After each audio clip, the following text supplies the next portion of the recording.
Bonsoir et merci de votre fidélité. Tout juste 18h30, c'est l'heure du journal. Voici les titres.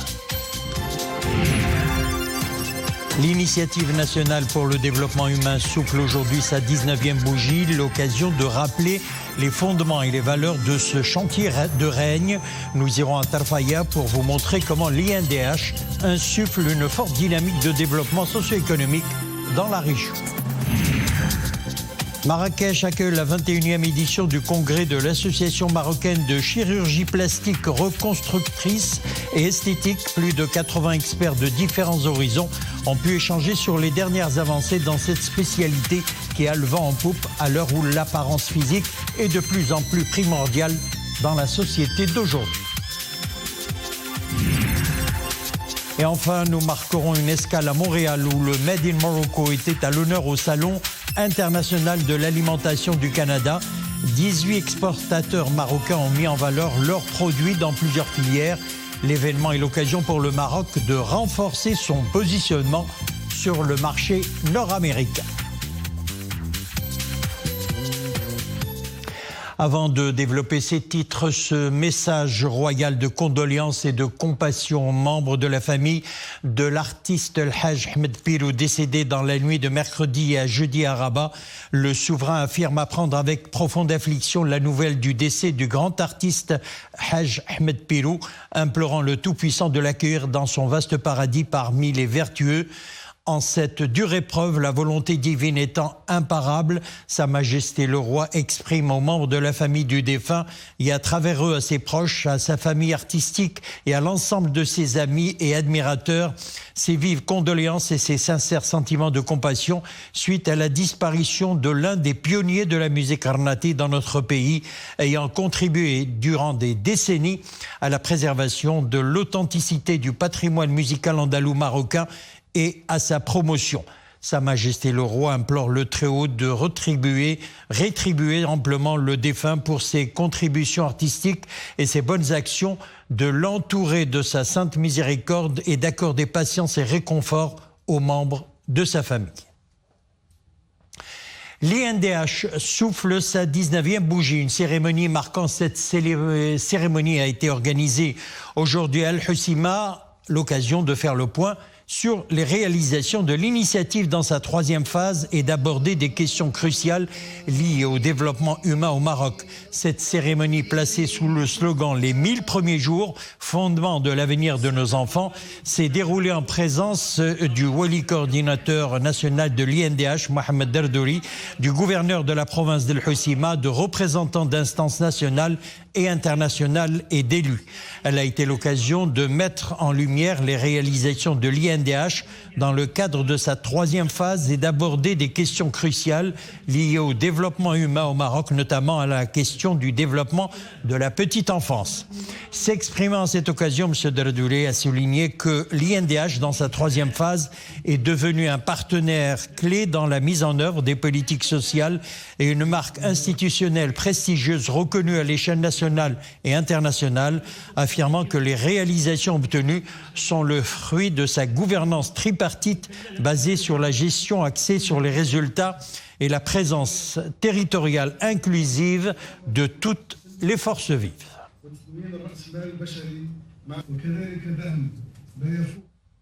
Un anniversaire placé sous le signe de la sensibilisation à l'importance vitale des 1000 premiers jours de vie d'un enfant. Cette célébration est l'occasion de rappeler les fondements et les valeurs de ce chantier de règne, ainsi que les réalisations et les acquis engrangés, particulièrement en relation avec la thématique choisie. L'exemple ce soir nous vient de Tarfaya, Hussein Henchaoui, Nourdine Sabir et Zakaria Moqimbil. C'est à la plateforme des jeunes de Tarfaya que tout a commencé pour Latifa. Après avoir bénéficié de la formation en coupe et couture parrainée par l'Initiative nationale pour le développement humain, Latifa a pu mettre sur pied son projet. Aujourd'hui, elle dispose de sa propre entreprise et voit son revenu s'améliorer. Comme Latifa, bon nombre de jeunes porteurs de projets issus de la province ont accédé au marché du travail grâce au programme de l'INDH. Mon rêve était de monter mon propre projet, de le développer et de le fructifier. Après avoir déposé ma candidature à la plateforme des jeunes, j'ai bénéficié d'assistance et de soutien pour démarrer mon affaire.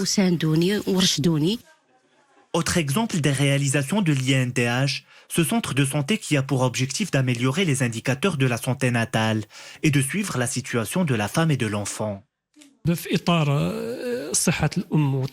En partenariat avec l'INDH, ce centre de santé a été équipé de matériel adéquat. Cela nous permet d'accueillir les femmes enceintes dans de bonnes conditions. Autant de projets relevant de la 3e phase de l'INDH, suivis de près par les autorités compétentes. L'INDH, dans sa 3e phase, a connu un développement significatif en favorisant les indicateurs du capital humain. À Tarfaya, plus de 168 projets ont été financés lors de cette période, avec une enveloppe de 42 millions de dirhams. La contribution de l'INDH atteint 78%. Soutien aux personnes en situation de précarité, assistance des jeunes, appui à la scolarisation, autant d'axes d'intervention de l'INDH. Un programme qui, depuis son lancement en 2005, a fortement contribué à l'inclusion socio-économique dans l'ensemble des provinces du royaume. 5e édition des Journées portes ouvertes de la Direction générale de la Sûreté nationale. L'événement est organisé à l'occasion du 68e anniversaire de l'institution. Le public est au rendez-vous. Sur place à Agadir, il découvre les efforts de modernisation mis en place par la DGSN pour assurer la sécurité des personnes et des biens et préserver l'ordre public. Au menu de ces journées, des shows professionnels sur les techniques d'intervention et de self-défense, ainsi qu'une démonstration de la brigade cynotechnique. Plusieurs conférences sont également programmées. Elles portent notamment sur l'expérience des forces publiques lors de la gestion du séisme d'El Haouz, l'intelligence artificielle et la sécurité, le modèle marocain de gestion des grands événements et le rôle de la génétique dans les enquêtes criminelles.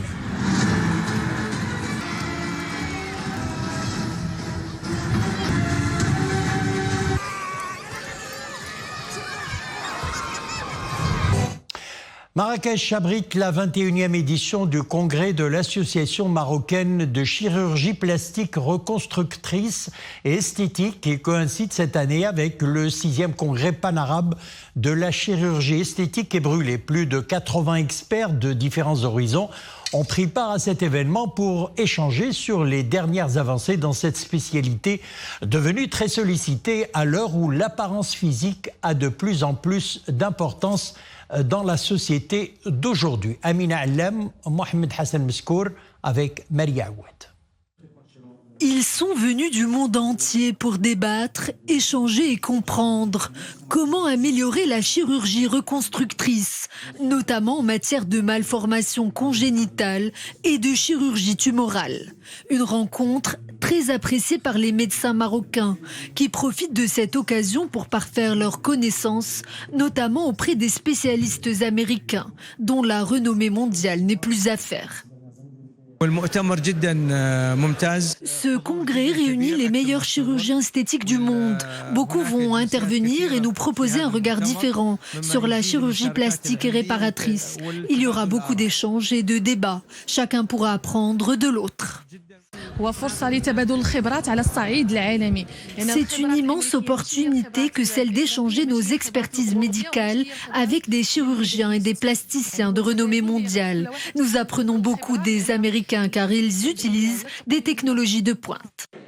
Autre volet de ce congrès, les avancées technologiques en matière de médecine esthétique ou comment améliorer, gommer, effacer les marques du temps et retarder les effets du vieillissement. Une démonstration grandeur nature dans ce village éphémère installé pour l'occasion. Nous avons tout un volet de chirurgie esthétique et réparatrice et nous avons également 3 salles de médecine esthétique dont la demande a fortement augmenté. Et nous sommes là aujourd'hui dans un concept innovant qu'on a pensé spécialement pour cette édition, un training village qui est en fait un village d'injection. En plein essor dans une société fondée sur l'apparence, la chirurgie esthétique vise notamment à restaurer l'estime de soi. Lutte anti-drogue, mise en échec d'une opération de trafic d'une importante quantité de psychotropes à Casablanca. L'intervention sécuritaire menée par les éléments de la brigade anti-gang relevant du service préfectoral de la police judiciaire de la ville a permis d'interpeller 3 suspects âgés entre 27 et 46 ans à bord d'une voiture à 4 roues motrices sur la route d'El Jadida à Casablanca avec en leur possession 62 550 comprimés d'ecstasy. Les perquisitions ont permis la saisie d'une balance électronique de 2 kg et 700 grammes de la drogue de synthèse MDMA. L'opération de pointage des mises en cause dans la base de données de la Sûreté nationale a révélé que l'un des suspects fait l'objet d'un avis de recherche émis par les services de la police judiciaire de Casablanca pour son implication présumée dans une affaire de vol, d'après la source sécuritaire. Dans l'actualité internationale, au Proche-Orient, tout d'abord, de violents combats et des bombardements font toujours rage aujourd'hui à Rafah, près de 2 semaines après le début d'une opération menée par l'armée israélienne.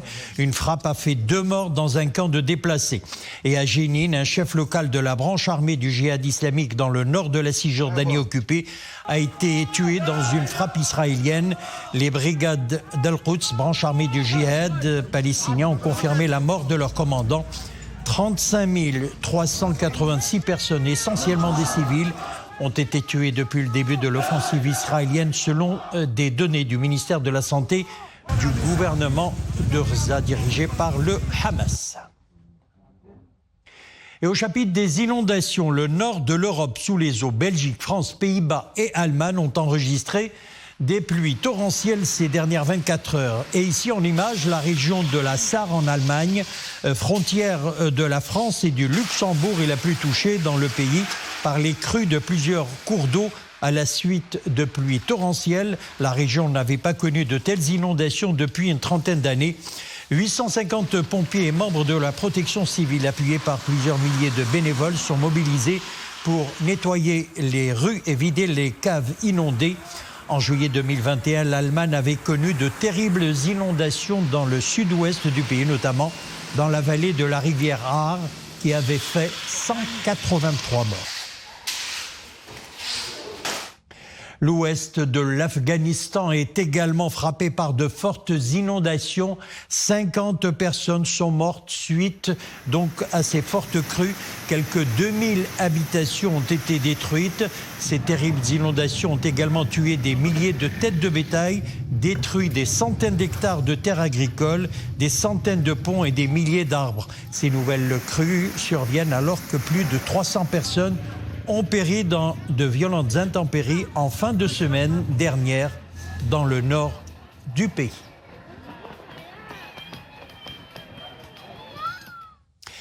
Direction Montréal à présent, donc, où le Made in Morocco était à l'honneur au Salon international de l'alimentation du Canada. Le pavillon Maroc a mis en avant une panoplie de produits agroalimentaires et halieutiques. Quelques 18 exportateurs marocains ont mis en valeur 3 jours durant leurs produits dans plusieurs filières. À travers sa participation à ce grand rendez-vous, le Maroc cherche à renforcer donc son positionnement en tant que producteur et exportateur agroalimentaire sur le marché nord-américain. Regardez cette correspondance de nos envoyés spéciaux à Montréal, Hasna Ben Gabi, Mu'tasim Bilal Bouazaoui. Le récit est signé Dominique Orlando. Il se déroule tous les ans sur le sol canadien, mais à chaque fois en alternance entre 2 grandes villes. Après Toronto l'année dernière, c'est donc au tour de Montréal d'accueillir ce week-end cette très importante manifestation qui réunit tous les professionnels de l'agroalimentaire. Et le champ de sa diversité est vaste. Il s'étend ici sur 240 000 mètres carrés et regroupe près d'1 millier de participants venus pas uniquement d'Amérique du Nord. Dans le monde, les pays sont mobilisés pour faire croître, faire profiter leur agriculture. Et puis alors d'avoir ici le Maroc, qui est un pays ami du Québec, de l'avoir ici au CIAL pour mettre en valeur les produits du Maroc, bien, c'est certainement là, une très, très belle nouvelle, une très belle chose. Effectivement, le Royaume du Maroc est ici présent à Montréal, sur plus de 220 mètres carrés d'espace, et avec 18 exportateurs qui ont pour mission d'exposer la variété des produits du terroir made in Morocco, les olives, les condiments, le couscous, les dattes, mais également les produits de la mer. Nous travaillons étroitement avec l'ambassade du Canada à Rabat, avec qui nous échangeons sur les besoins en termes de produits agroalimentaires sur le marché canadien. Et nous menons des actions de promotion, que ce soit à travers des plans de communication pour promouvoir l'origine Maroc, ou bien à travers la participation à des salons comme cela. Il s'agit donc de chercher à développer de nouveaux partenariats d'affaires et de renforcer la présence du Royaume sur le marché canadien et nord-américain que l'on sait à la fois vaste et prometteur. L'initiative peut paraître surprenante, elle est en réalité motivée par le désir de permettre aux personnes fatiguées du travail ou des études de faire une pause. Le concours de sommet est organisé sur la rivière Han à Séoul. La municipalité a reçu un total de 120 candidatures de participation. Les résultats sont sans appel. Ce sont les femmes qui participent le plus à hauteur de 69% des concurrents. Par groupe d'âge, 49% étaient dans la vingtaine, 7% dans l'adolescence et 2% dans la quarantaine. Les participants portent des vêtements confortables pour dormir et sont allongés donc sur des canapés, comme vous le voyez, gonflables. Des paniers repas leur sont fournis et de la musique apaisante est diffusée. Le participant ayant la plus grande différence entre la fréquence cardiaque, donc de base, et la fréquence cardiaque moyenne, est déclaré le grand vainqueur. Voilà, c'est avec cette information qui nous vient de Séoul que nous refermons l'édition. Merci de nous avoir suivis. Excellente soirée.